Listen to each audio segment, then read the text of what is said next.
মার্কিন প্রেসিডেন্ট হিসেবে Donald Trump দ্বিতীয়বার ক্ষমতা গ্রহণের পর প্রথমবার তার সঙ্গে সাক্ষাৎ হল ভারতীয় প্রধানমন্ত্রী নরেন্দ্র মোদীর। হোয়াইট হাউসে বৈঠকে বসেন দুই নেতা, তবে যৌথ ব্রিফিংয়ে দুই নেতার মধ্যে পাল্টাপাল্টি অভিযোগ তোলার ঘটনা ঘটে।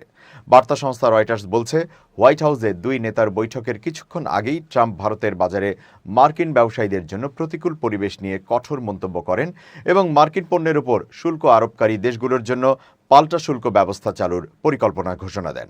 ট্রাম্প বলেন, প্রধানমন্ত্রী মোদী সম্প্রতি ভারতের অত্যন্ত কঠোর ও অন্যায্য শুল্ক কমানোর ঘোষণা দিয়েছেন, যা আমাদের ভারতীয় বাজারে প্রবেশে বাধা সৃষ্টি করছিল।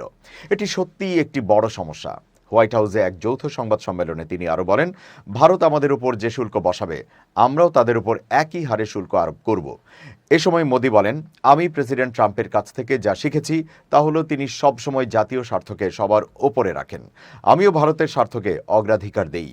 ট্রাম্প অভিযোগ করেন, ইউক্রেন যুদ্ধের মধ্যেও ভারত রাশিয়ার সঙ্গে ঘনিষ্ঠ সম্পর্ক বজায় রেখেছে এবং রুশ জ্বালানি আমদানি অব্যাহত রেখেছে। পশ্চিমা বিশ্ব যেখানে রাশিয়ার উপর নিষেধাজ্ঞা আরোপ করেছে, সেখানে ভারত নিজেকে নিরপেক্ষ রাখার চেষ্টা করেছে।